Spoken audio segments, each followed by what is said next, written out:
Yeah, so I am a proposal manager. I've been doing this for 13 years. I am self-taught in InDesign.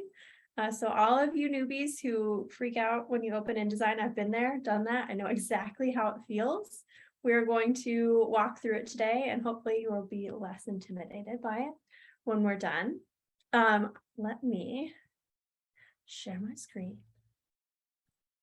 So, a couple things. The essentials of InDesign are kind of vast. So I have narrowed today down to creating a optimal document workflow, creating an efficient process in InDesign. Everything I'm going to teach you today is going to be centered around helping you to move faster and more efficiently in InDesign. I'm going to drop some tips and tricks on how I work and why I work that way. And everything here is kind of geared towards optimizing an exported PDF for a digital submission, because that's kind of the phase of proposals that we are in now. But I'll also talk occasionally about differences between print and electronic submissions. So we are going to talk about setting up your document. And some of this is going to be very basic, especially for my moderate to advanced users. We're going to talk about using parent pages, setting text styles. We'll talk about automation, like creating a table of contents with a click of a button, bookmarking within InDesign so that you don't have to do it later when you've exported the PDF. We can talk about hyperlinking. And then if we get through all of that, I'd like to leave about 15 minutes for questions and answers, because I know I'm going to throw a lot at you. But if we get to it, I have some other fun things, just tips and tricks and graphic design stuff that we can just have fun with. So all of that said, two more things. I talk really fast when I'm really excited about something, and I'm really excited about InDesign. So if I start talking too fast, please flag the chat so Ben can flog me and tell me to slow down. And then second, a lot of our discussion, you can't talk about InDesign without talking about graphic design. But there are no like hard and fast rules in graphic design, right? It's kind of you have your own style. So I have a particular style. I've built it based on readability and specifically for proposals. So the way I lay things out is specifically for speed and readability. That said, you can break the rules. You can do whatever your firm or your company's branding requires of you. These are just suggestions, but the way I work in InDesign is influenced by my graphic design tendencies. So if you have questions about those or questions about InDesign, pop them in the chat, pop them in the Q&A. I'll pause probably after each section for specific questions. Okay, ready, set, go. So the first thing we're going to talk about is document setup. So I'm literally just going to set up a document, right? First things first. I'm going to create a new document. I work in picas, which is a graphic design term. You can very easily work in inches. That is totally fine. I'm going to switch it back to picas just because that's how my brain works. Again, it's the same thing. This measurements are in inches. I just use them in picas. So I like to create a 3-column spread, because I like to break up my content into columns for easy readability. I like to break my margins so that I have a little more space in the bottom for my footer. And if I'm going to print, I like to have a little more space in the left-hand or inside margin if you're double-sided printing for hole punching and spiral binding, because if we just do 3 all the way around, most likely your punching is going to go right through your content. And I've done that before. So now I just play it safe and I do just shy of 1 inch left margin and right margin. So we'll adjust that here. These are my go-to settings. So 3 columns. Gutter is just the amount of space in between those columns. I like to bump it up just a smidge. Oh, it's already bumped up. So that's like maybe a 1/6 of 1 inch, because I think there's 6 picas to 1 inch. Anyway, so that's all you need to know. We like vertical portrait. We're not going to do facing pages because we're going to assume this is going to be emailed or uploaded. I am going to leave that left-hand margin a little bit wider so you can see what that looks like. And then we're going to create. So everything I just said, this is what it looks like. These are our gutters, right? In between, and these are our columns. I've got a little more space on my inside and bottom margins and a little less space on the outside. So we've got room for our footer. You might want to flip this around if you typically use larger headers and smaller footers. That's entirely up to you. And then column, just a quick side note on columns. The reason I use 3 is because of the rule of thirds. It's just a graphic design. If you do art or photography, as human beings, we just really like things split into thirds. It's really easy for our brains to process. So that's why I use 3. And what I'll typically do is put all of my content across 2 columns, and then all of my supporting like imagery or pull quotes go across 1 column. You can also adjust your margins and columns. So maybe you want to do 4. Maybe you want to do, I have clients that use 5 and 6, which is essentially 6 is it's still a 3 column. You just have a few extra spaces, columns to work with. So all of that can be played with in your layout. Quick pause. Anybody have questions on setting up your document?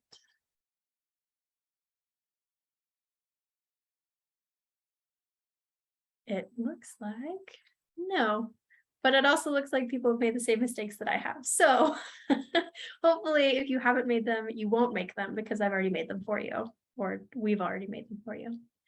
So the next thing that I do once I've set up my document is create a parent page. So we go up here to pages. If you don't have your setup, if it doesn't quite look like mine, quick side note, it could be that you need to adjust your workspace. So you go up here to window, workspace. You might have just essentials, so it's a little cleaner. I use too many of the things day to day to work in this workflow. So I like my advanced workspace, and you can adjust this as you become more proficient. You can change the things on the right-hand side and things on the left-hand side, things on the top to shortcut what you use the most. So I go into pages, parent. So the thing about parent pages is that they can be applied to as many pages as you would like them to. So I like to put my headers and my footers, anything that needs to be on every single page, onto a parent so that I'm not like manually changing it on every single page or manually adding it. There's nothing more annoying than copying and pasting your footer 50 million times. So we're just going to make a super basic. I like to divide my footer with a little line with this little handy line tool. If you hold shift, you'll get a nice straight line. If you don't hold shift, you get like a wonky line. I'm going to weight that so you can see it. And we're going to call this, I'm going to draw my little text box.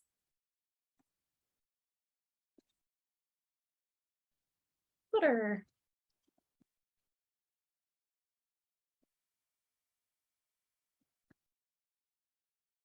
Okay. So let's just center everything so it's nice and neat. In my footer, I like to include company name, the RFP name and number, and the page number. So another thing that I did as a newbie was manually put in the page number, and you don't have to do that. InDesign will totally do that for you. If you go into type, insert special character, we want a marker, we want the current page number. So when you're in your parent page, it's going to show up as whatever the parent name is. So this is A parent. If we copy this and create B or C or D parent, this will just show B or C or D. But when we apply it to our pages, you'll notice it automatically changes. So now, no matter how many pages we create, it's going to keep track of what number we're on, which is super awesome.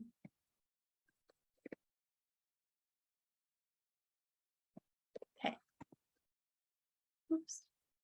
I have a Control S save complex where I do it after almost every single every single time I do a major change. So I'm trying not to actually save this document, but if I do that, I apologize in advance. You should also get in the habit of Control S every time you change something. If you need to change something on the parent on just one page, you can go to that page. So I'm going to go to this A parent and say I wanted to change the text of the footer. If I'm clicking on it, nothing is happening. If I'm trying to click in here, nothing's happening. If you hold Control Shift and click on anything, now you can edit it. New footer. But now it's only that one page. So you have total flexibility to work with your parent pages. Quick questions on parent pages before we get into the really, really fun stuff.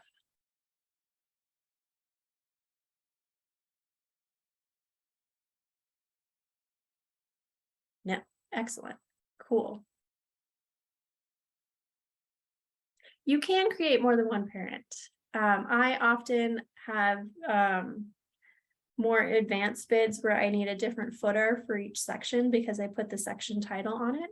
So you can go up to these little menu lines and you can create a new parent and you can name it whatever you want to name it. You can change all of this. I'm not going to mess with any of that because we don't need to. And now you have a new parent. So maybe we want a different footer on this one. We're just going to draw a box. We're going to keep it simple. This is my new footer.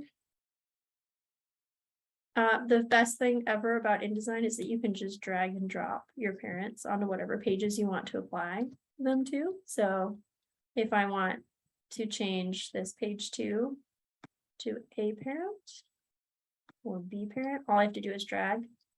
You can also, if you want to change multiple pages, you can shift click all of them and then apply different parents to pages.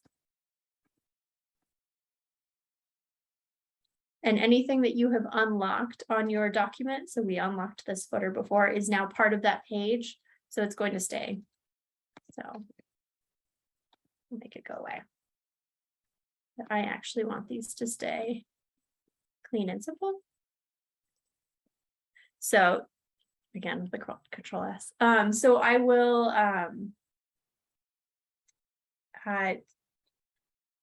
there are lots of reasons why you want different parent pages. I create a parent for my different layouts. So I'll have like a section opening, I'll have a resume layout, I'll have a project sheet layout, I'll have a standard text layout, I'll have a cover layout, and all of those are parent pages. So I can just like drag and drop them into my document when I'm first setting it up, which is really nice. Okay, any other questions on setting up your parent pages? Cool. Y'all are more advanced. Everybody's over here telling me they're a newbie. I don't believe it for a second. So now we're going to jump into something slightly more advanced. And I am going to create a text box for this. I'm just going to use my text box. Shortcut for this is just the T button. I highly, highly recommend you getting comfortable with all of the InDesign shortcuts. I can create a cheat sheet and put it on Pi. There are tons of them on the internet as well, and you can also change the shortcuts to be whatever fits you. But if you just hover over all of these like essential tools, it'll tell you what they are by default.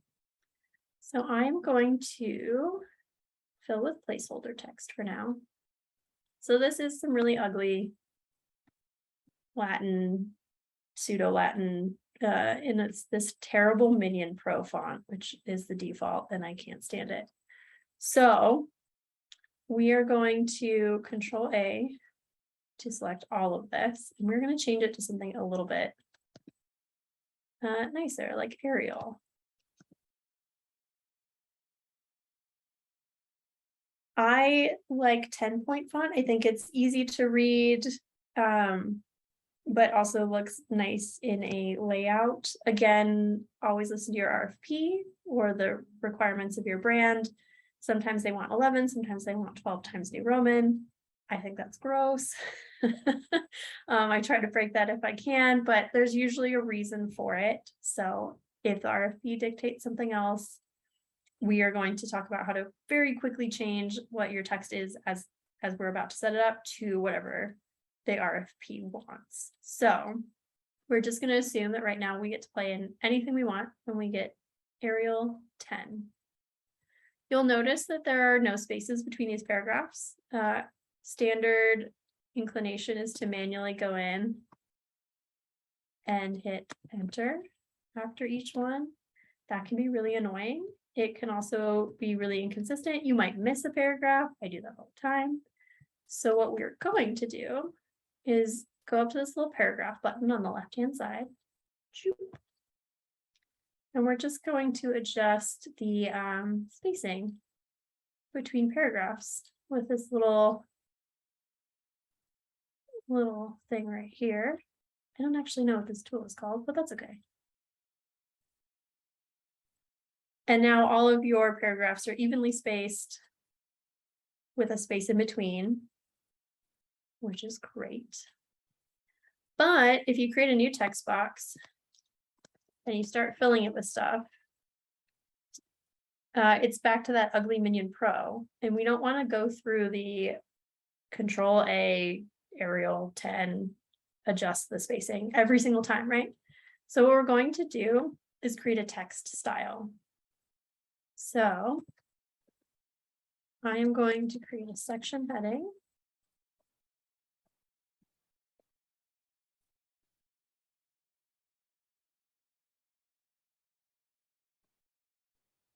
So H1, H2, H3, these are, it's just heading 1, heading 2, heading 3. They come from web design, where you have to dictate your headers 1 through 6 to keep everything nice and neat and organized. And I've adopted that in graphic design as well. It might have actually come from graphic design. I don't know. But I recommend the H1, H2 tagging to keep it easy for you. So I like my section headings to be bold and big, maybe not this big, but for display purposes, we'll do 36. I like this to be right on top of my text, but I want it a little bit further away from my section heading. I also want it to be bold, and I want it to be a different color. We're going to make it green. So we want these to be consistent through our entire proposal, because consistency is good for readability. It makes it easier for the reviewer to flip through our proposal and find essential information. It makes it easy for those box checkers who are doing compliance checks and pass fails to see that we've included all 7 sections that they've asked for. And it makes it easy for our reviewers who are doing their in-depth review to go through and skim the most important points, or to skip to the section that they're trying to review. So to create a text style, we are going to highlight this pre-formatted text. We're going to create a paragraph style and not a text style, because a paragraph style will change the entire paragraph, where the text will just change what you've highlighted. We're going to keep it simple today. So paragraph style. See how this thing up here says basic paragraph? We are going to, oh no. Please hold.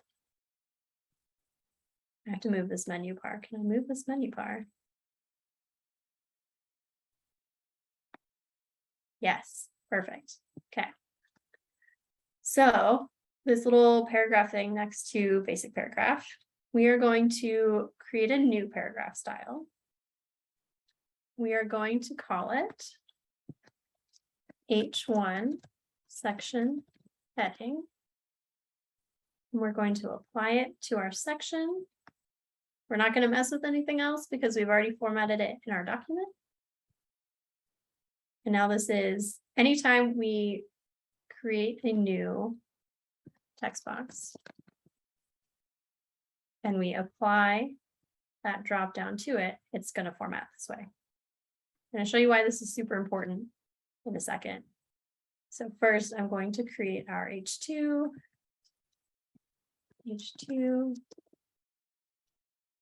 text heading, and then all of this is our basic paragraph, but instead of making a new style, I'm just going to redefine this one so that now when I create a new text box, it's automatically formatted the way I want it to be.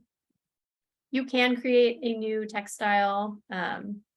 That's again, preference and your workflow. My workflow is to just rewrite basic paragraph. Okay, before we move on, before I tell you why we did this, why it's super important, looks like there may be some questions in the chat. So let's thanks, Ben. I will definitely make that cheat sheet. And Kathleen, yes, you can create a document style for frequently used formats. Is this a me question or a you question? Can I create those for somebody or can you create them for your company? Let me know. I do create templates for clients frequently. I often work with companies that don't have them, so I create them just as a natural part of the process. I highly recommend creating a kit of parts if you don't have one for your proposal process.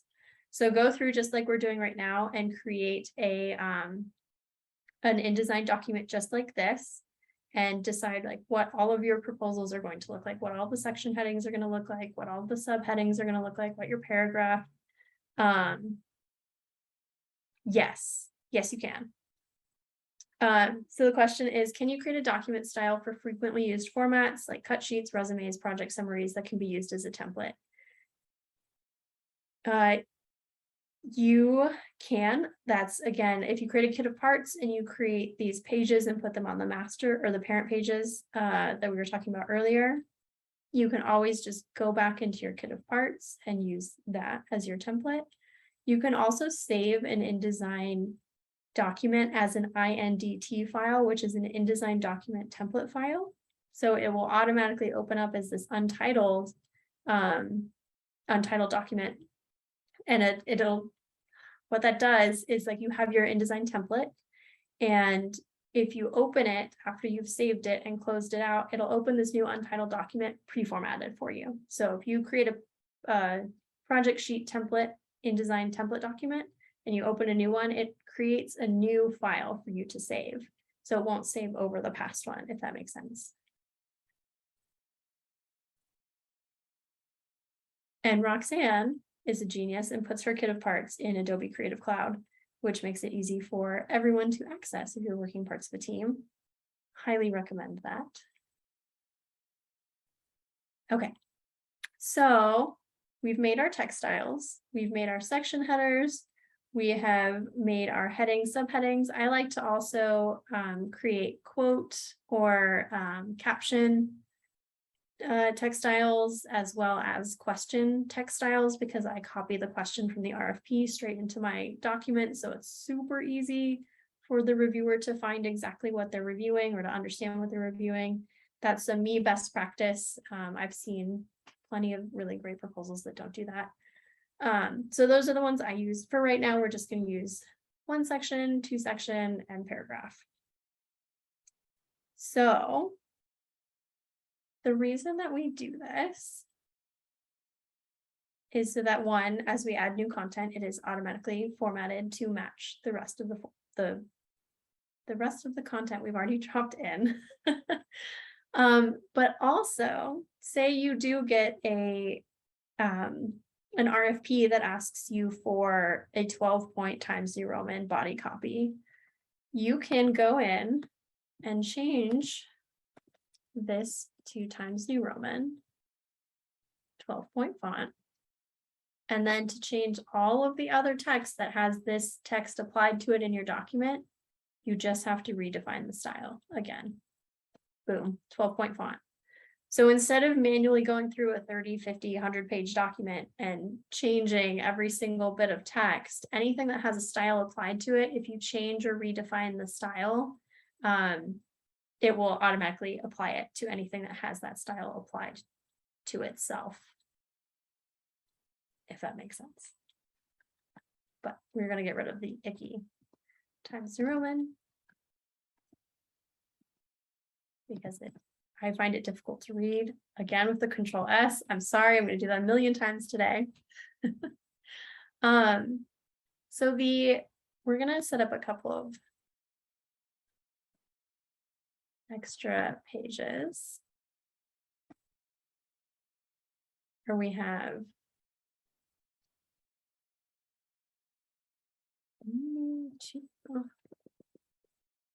we'll call it section heading number 3.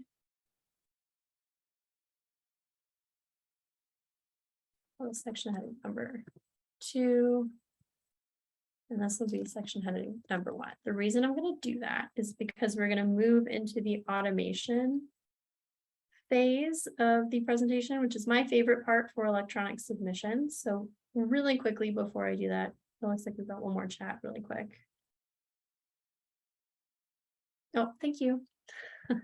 Okay, so automation, which is my favorite part of InDesign.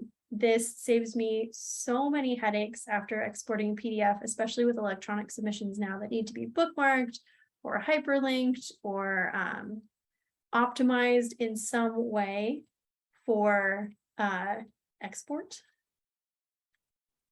We are going to start with an automatic table of contents. So we're going to draw our text box. We are going to go into layout, table of contents, and we are going to tell it to look through the entire document for all of the H1 section headings. And we'll do same style for now. And we are going to click this create PDF bookmark. So what that's going to do is, one, when we hit OK, it's going to populate that little text box that we just made with all of the H1 section headings. And 2, it's going to create a bookmark within InDesign so that when you export the PDF to an interactive PDF, it is already bookmarked for you with those headings. So if you need to bookmark your firm intro, your portfolio, your resumes, if those are headings and you've told it to do that, you no longer have to manually bookmark them once you've exported the PDF, which is a huge, huge time saver. And it's something that like Microsoft Word does automatically when you save it to PDF. But not as many people use it in InDesign, which is crazy to me. Please save yourself some time and just do this.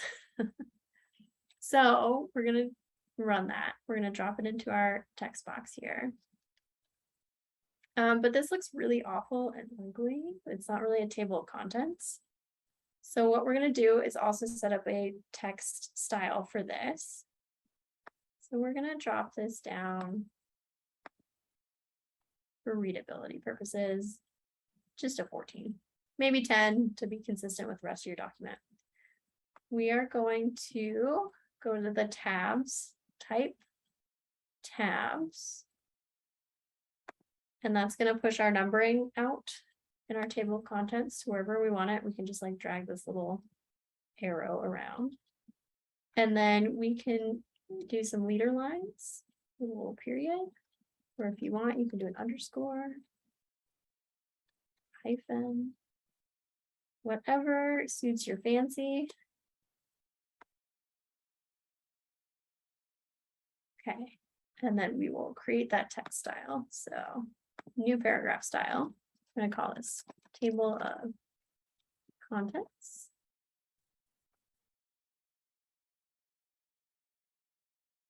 So now if we run that again, this tray is just up in my way. Okay. So now if we want to run our table of contents and we want it to use that format, we'll still pick our section 1 heading, and then we will use the table of contents, and it should automatically update. Here, we'll delete it so you can actually see it do that.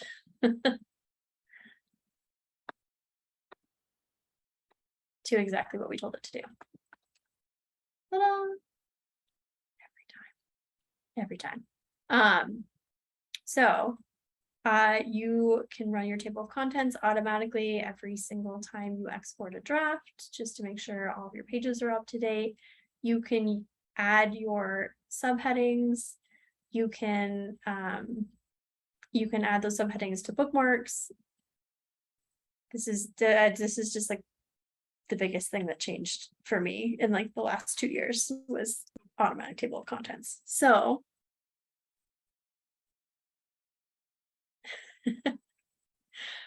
this saves me so much time, especially if you were splitting your screen and looking for the table of contents, like manually going and hunting down that page. You can see why this is a little bit easier.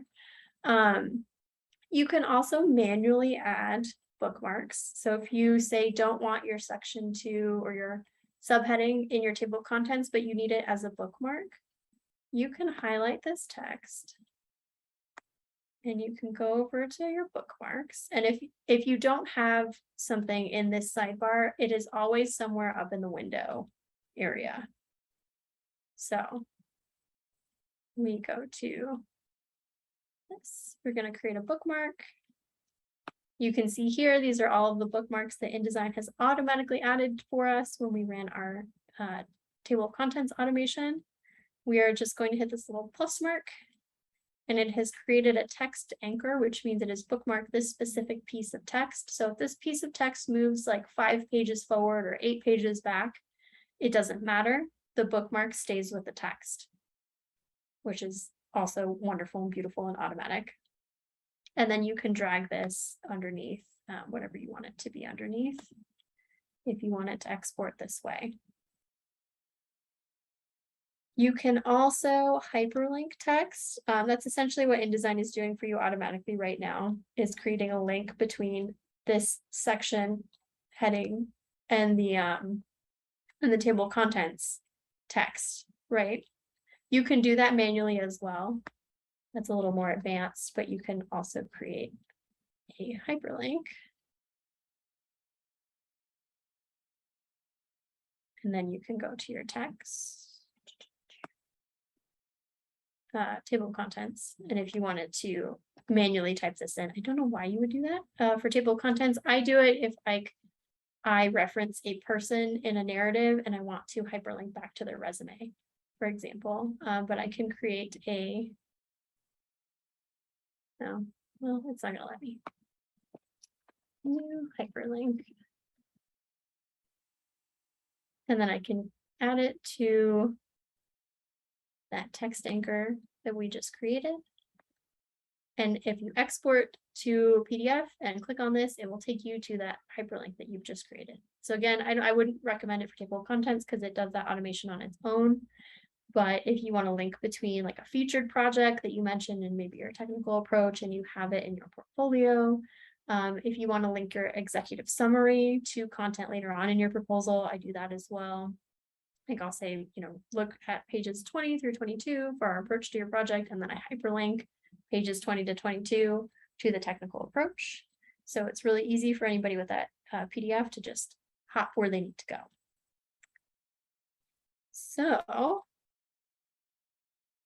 that is it on automation. Anybody have questions on anything that we have covered so far? Your brain will absolutely retain it all, I promise. I promise, and I'm pretty sure we're recording, so you can look at it later. You can also, I have all of these tips and tricks are like bite-sized blogs on my website. So if you just need like a refresher on how to do one thing, I've got all of those on my InDesign tips. Awesome. Okay, well, so we're at the other fun stuff now. Y'all did not have nearly as many questions, which again, I suspect means that you are not newbies and not beginners. But go ahead and drop any questions you have, like anything you're struggling with in InDesign. No question is too basic. Like I said, I've literally just learned some of this. I've been using InDesign for like 14 years.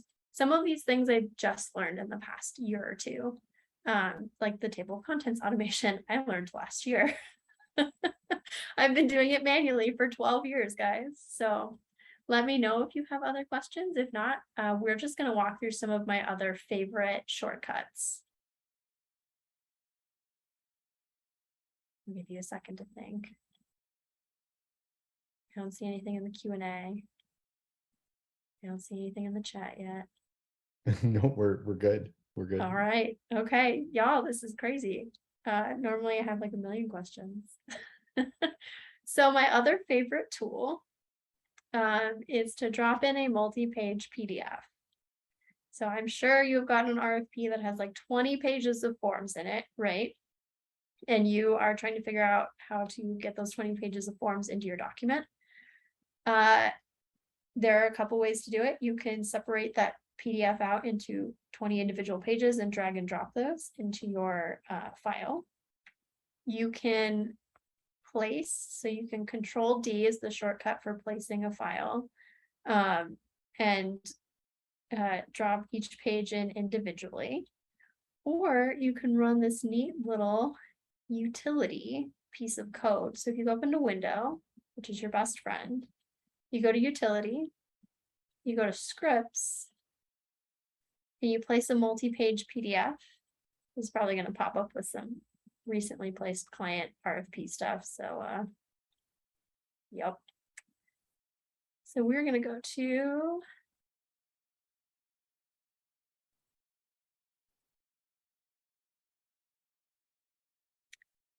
I'm going to use this. This is a bid platform instruction manual.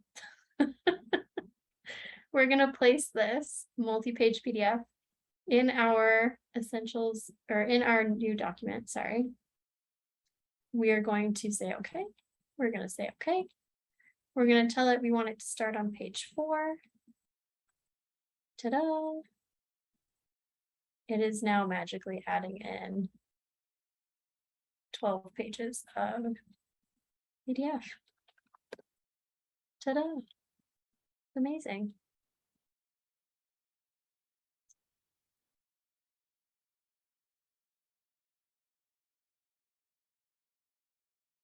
You can also, this is my favorite thing, also only learned that one in the last 2 years. I've been instead doing my Control D.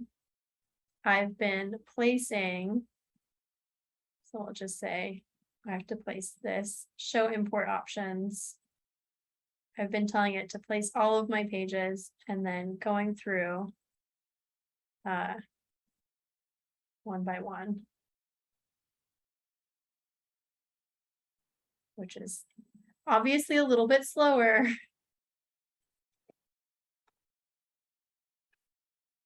And not ideal for our efficient workflow. So, favorite tip. Hopefully that saves you many, many minutes of InDesign workflow.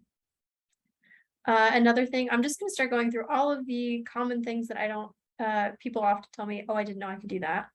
So we know that we can use the eyedropper tool on colors, right? So if we create a color palette, we're gonna use the classic CMYK color palette over here, right? Because I didn't set one up. So if we want to change this blue to this yellow, we can use the eyedropper tool. Fun fact, you can also use the eyedropper tool on text, which is great. And because we have this as a paragraph text style, sorry, it will automatically update the entire paragraph. If you do an individual, just a straight text style, it'll just do the one, the single word or bit of text that you have highlighted. So that's super fun. You can import colors. So if you have a brand like style guide and you are creating new templates and you don't want to like open up the original style guide document and like copy those over, you can open up your swatches. You can go to your little menu over here and you can load swatches from another document. And magically, we have a bunch of new colors, which also saves tons and tons of time.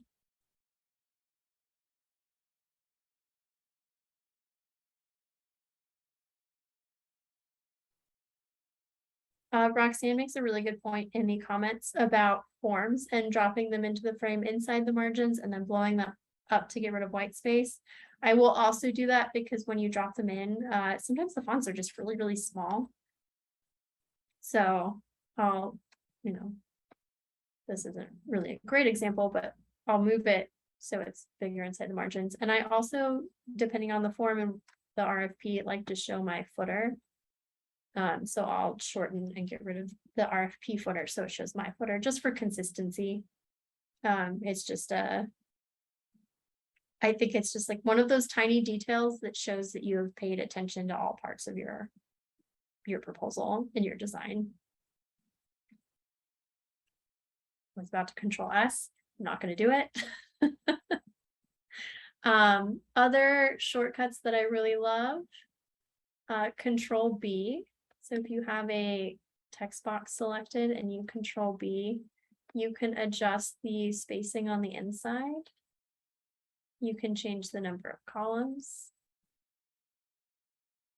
We're going to adjust spacing because I see a lot of people create a colored, like a solid color box and then put a text box over it. When really they can just do this trick, adjust the inside margins of a text box and then apply a color to the back. And then you don't have to worry about moving two overlapped design elements and making sure that they stay together. So if you have overset text in your box, a really easy way, instead of like dragging the box around, you can just highlight your box, Control Alt C, and it will automatically extend to however much it needs to carry over.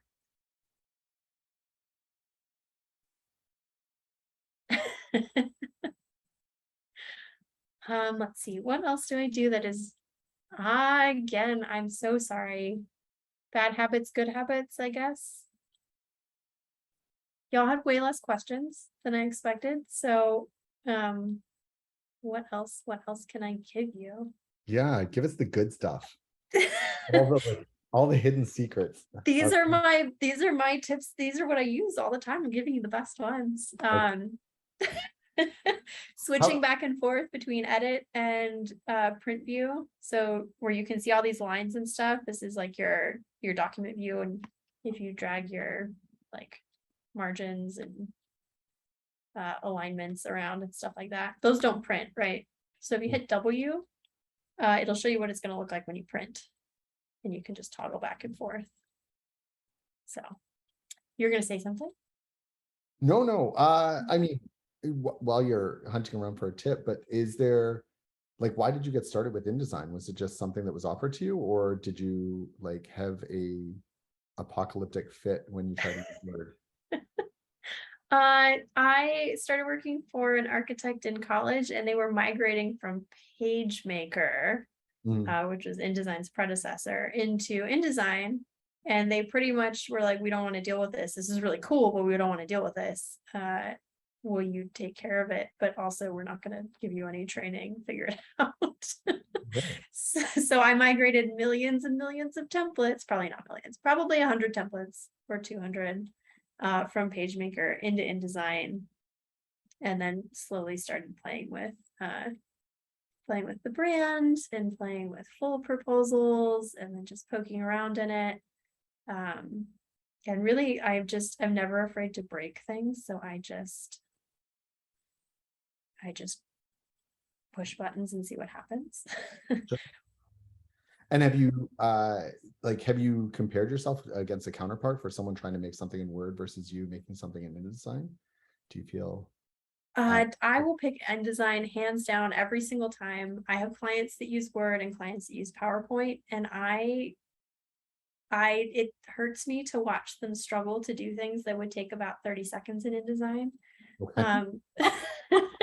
So like your text box wants to automatically align to these, right? Like it wants to snap to your columns. It doesn't want to do that all the time in Word, and it doesn't want to do that in PowerPoint because they weren't designed for that. like you can nudge things in like tiny, tiny, tiny. I'm going to zoom in so you can see like how refined I can zoom this. Like, can you see how tiny those movements are to get perfect alignment? Yeah. You can't do that in Word or PowerPoint. And maybe that's not make or break for a proposal. But for me, working with designers, especially architects, where like your proposal is a physical representation of the care and detail you put into your designs.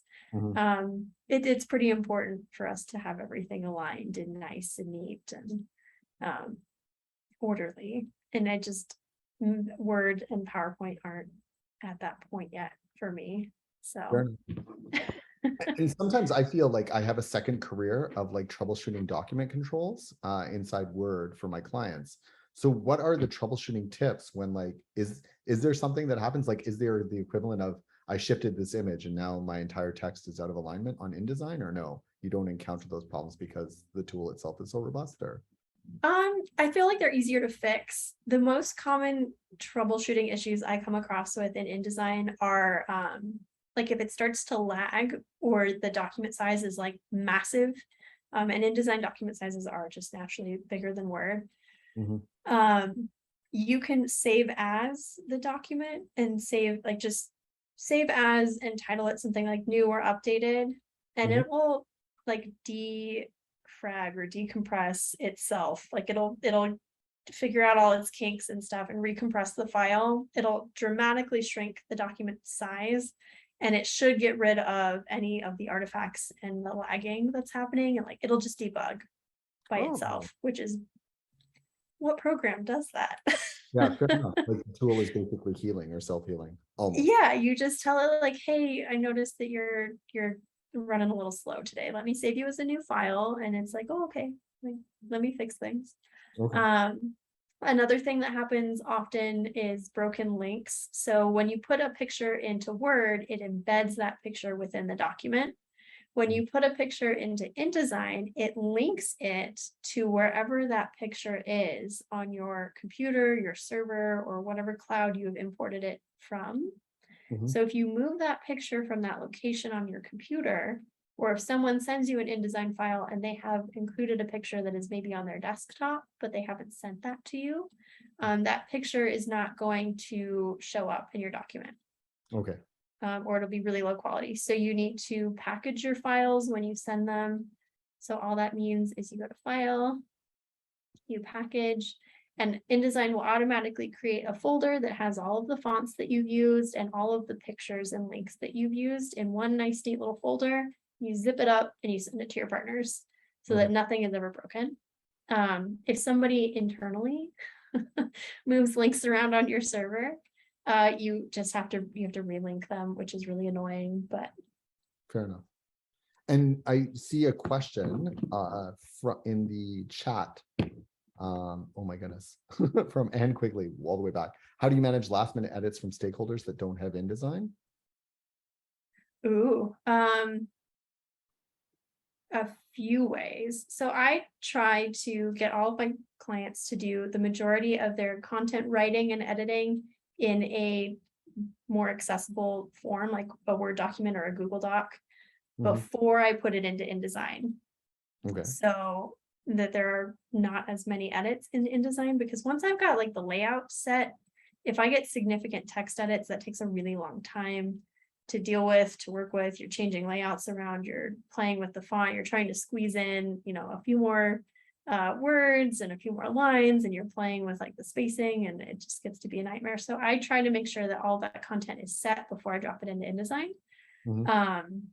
So that's one way. The other way is like when I export my PDF, I will send a link to the PDF instead of attaching it as like an attachment to an email. You can export your PDF and create a link through Creative Cloud, where it's like an online document where everybody can view it. And as they're commenting, you can pick up those edits as they're going.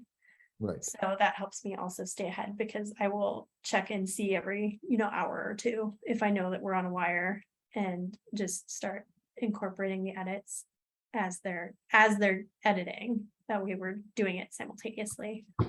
Sure, that makes good sense. All right. And then Satoya, Clayton or Clinton asks, how do you run color reviews using InDesign? Do you actually run color reviews? I'm curious. I don't even know if you're Shipley trained. So I don't use color reviews. I find them very confusing because everybody I know who's used color reviews uses them differently. fair So I don't know. We have a red team review occasionally if that's what my client wants to do, but mostly I do versions. Like this is version 1, it's in text. Go check out the Google Doc. This is version 2, it is now roughed into InDesign. And then this is version 3. This is final. InDesign is set. We're just doing minor cleanup at this point, okay. is usually what mine looks like. Perfect. And then Paul Matson asks, do you have a, oh, well, first off, he says, loving this, Rachelle. Do you have a preferred graphic format when adding images to InDesign? So I'm assuming he's talking about like JPEG or TIFF or GIF or. Well, yeah, I don't. I get all kinds of image qualities, everything from like PNG files to JPEGs to PDFs. I prefer JPEG or PNG files, depending on what the image itself is. If it's like a complex like diagram that someone has created in like Illustrator, I'd rather have it in like an EPS or a similar like non-compressed format. But if it's like a photograph of like a building, I just want a high resolution. JPEG is totally fine. Okay. Perfect. All right. And Satoya says that you answered her question. And then Roxanne indicates that TIFF files sometimes crash her file or crash my files because of some very super smart person that thought the right high res file to that was the right. Fair enough. Okay. Yes. So we are 4 minutes to the hour. Is there anything else that you would like to tell us about? Y'all got my absolute best tips and tricks. So I will leave you with those, and hopefully we can do a more advanced training in the future, and then we can get into the really fun stuff like hyperlinking and It really signs off. So all of